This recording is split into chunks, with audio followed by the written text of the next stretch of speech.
Man, what's going on, man? What's going on, Z? I heard you wanted to do a video about growing up in the hood, man. I didn't know you grew up in the hood, so I'm curious. So tell me a little bit about it. Like, how was it for you? Man, it was cool. I would never change anything the way I grew up. You know what I'm saying? Right. It made me who I am.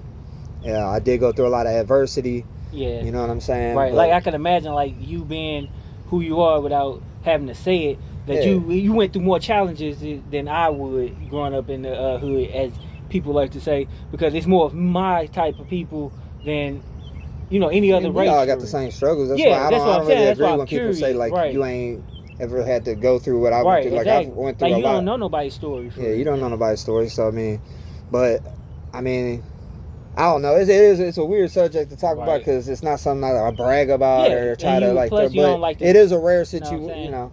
As growing up in the hood, you don't like to put your business out there, as people say. Yeah. But I'm curious, man. Tell the people, like, man, what's going on? How was it for you? Like, so how did you end up in the area you was in?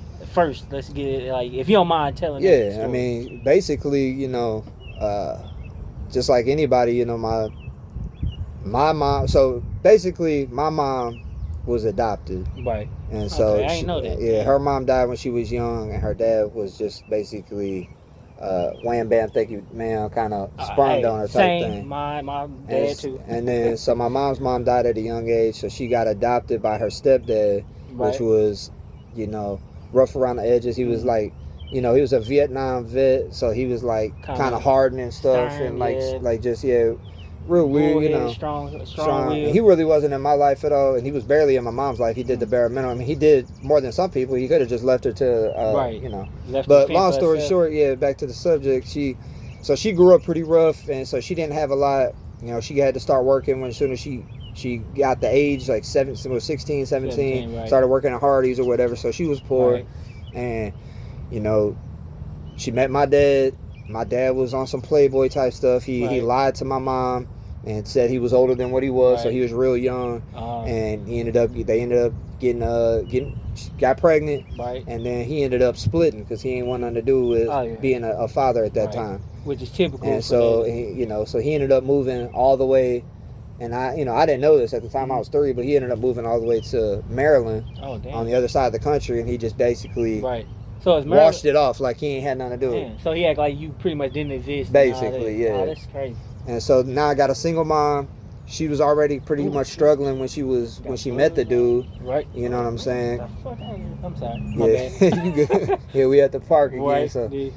But yeah, long story short, so single mom, no dad, he bounced out, so she was doing the best she could. She got a job at a local hospital, being a CNA and trying to and doing the best she could, but CNAs don't really get paid that much, which is crazy because they do a lot. They help out. It's just like this, like putting out positive content. Right, like it's crazy because my I ain't mean to cut you off. I want this to be more focused on you. I want to do this like an interview style, but my mom worked CNA for years, man, and she used to come home literally her feet bleeding from standing on her feet all day. So I know it's a tough job. Yeah, so shout out to all the CNAs out there. Oh yeah, like y'all don't make enough. Like they it's one of those thankless jobs. Exactly. They putting You basically take care of other people's like relatives and parents and stuff, and you doing all the work that they not willing to do. Yeah, you giving them baths, you cleaning them, you making sure they rotate, so they're not getting bed sores. You feeding them, you doing anything that you basically a caregiver to hospitalized elderly people. You know, and my mom's had to see a lot of people that she made connections with, died, stuff like that. So she did the best she could, but they didn't get paid that much. So we live in, and she ended up we're in like a 1-bedroom apartment, all the way up until, it was just me and her up until I was like 7. She met my stepdad, and then, my grandpa ended up dying, and he didn't leave her much money, but he left her a little money. And then houses back then, you could get a house for like $10,000. Oh yeah. So that's all she could really afford. Too, man. And so I remember we ended up getting a house. It was a very small 2-bedroom house in the ghetto, but in our eyes, like we came up because we had a studio apartment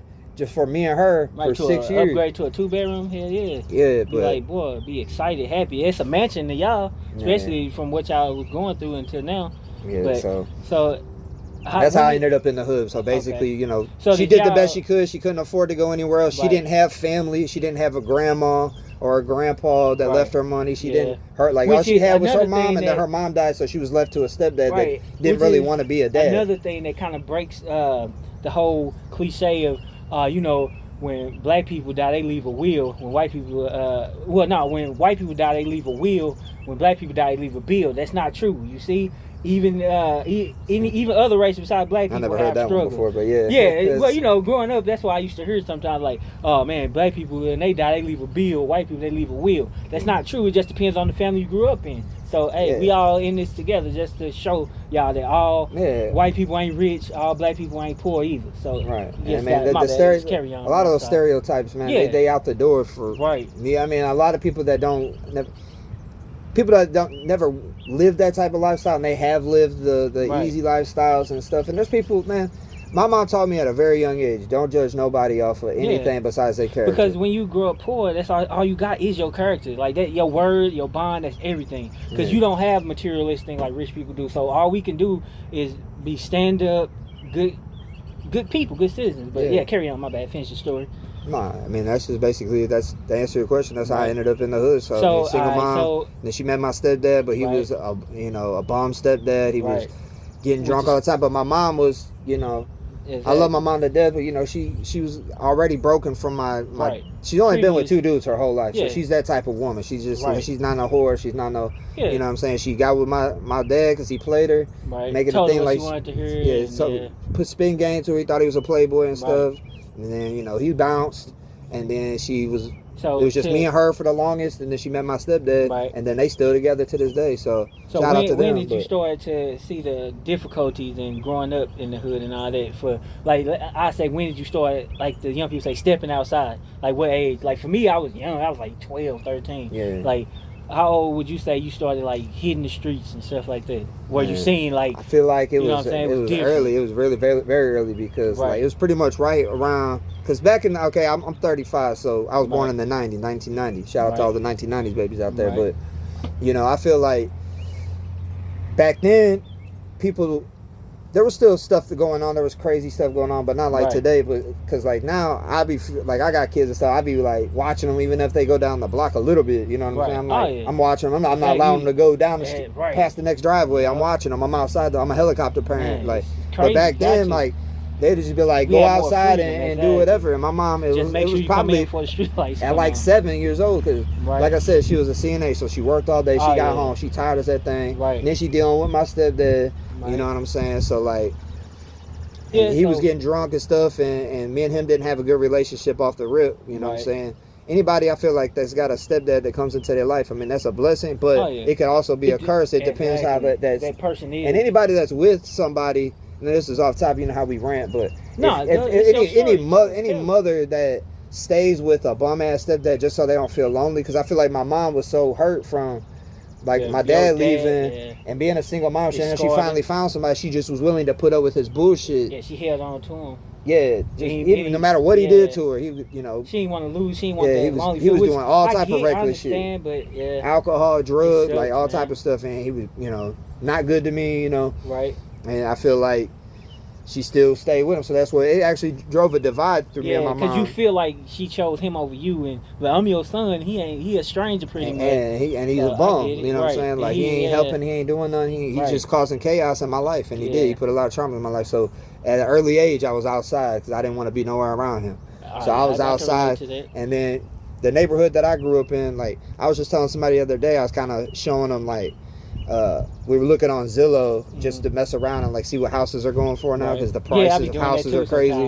So I went back and looked at my old neighborhoods and stuff, and I was just like blown away by the prices of houses. But anyway, I was showing a satellite view, and they couldn't believe. They're like, "Oh my God, look at all those houses! They're so close together." I'm like, "Yeah, that's how it is in the hood. Like every house is just right next, and they're all small little poor houses, and they're all just right on top of each other." But it's kind of cool as a kid. Looking back on it, because you go outside and all the neighborhood kids are right there. You know what I'm saying? So like everybody's just knocking on each other's windows at 7:00 a.m. Like come outside, come outside. And and you got all different age groups. So it was cool. I just remember getting them knocks on the window, be like, "Oh, about to go outside," like, and then my mom be good, just don't get in trouble. Watch out for cars and the basic stuff. Don't talk to strangers. And she did give me a lot of good principles. You know, while I was outside and as a kid, I was just like, stay safe, man. Yeah, so because again, it's a different environment. Like if we grew up rich and silver spoon fed, you're not. It's not a dangerous environment, but it's still danger around. You know what I mean? Yeah. Even though you live in a gated community, you probably still got some weirdos and freaks who live, but they're not quick to attack because they know people in gated communities that get more attention than people like us in the hood who go missing or something happen to them. Who gonna care? Yeah, but the people in that community.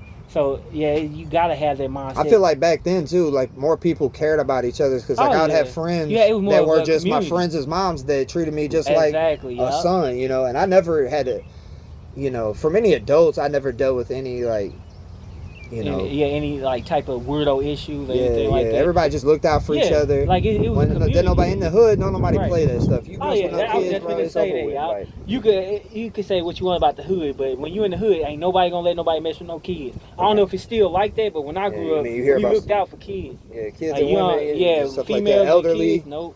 Oh yeah, you like the elderly. Like when I was younger, if an older person was around, we'd be like, hey. Cut all that cursing and like ignorant acting stuff. Wait till the elderly lady like go by. We have like need anything, man. We was respectful. And then once the old people leave, then we start acting buck wild and crazy. You know what I mean? Exactly. But nowadays these kids don't give a crap. They will cuss in front of the elderly. They taking out. Do all types of stuff. Like we just heard a story about 2 kids getting shot up in a car. 9 and a 3-year-old. Like even though it's not nothing new. It's just it's more chaotic now. It's more chaotic. It happens too much. It happens too often. But so like. Back to the interview, and I want to ask, like, how did you like? Because I'm sure you realized like you look different from the other kids you grew up around, but how did they initially like accept you? Like I'm pretty sure like growing up where I grew up, they didn't accept you off the bat. Like what did you have to do? Because I know you told me a lot about proving yourself and stuff like that. Like, can you divulge that a little bit if you feel comfortable? Yeah, I'll talk a little bit about it. But so basically, like I said, my mom she always just told me judge people off character. Right. She taught me not to see color. Exactly, right. So, which is so in my eyes, I never even thought about it at all, ever. Exactly. And like I said, when I was a young kid, right, cause that's I never had nobody say nothing. You didn't to know it, but I'm sure like the neighborhood kids, like, oh man, you know how it is, kids in the hood, they ain't got no filter. But go ahead, my bad. But for real though, like the kids, like I grew up with all these kids from diapers, so like.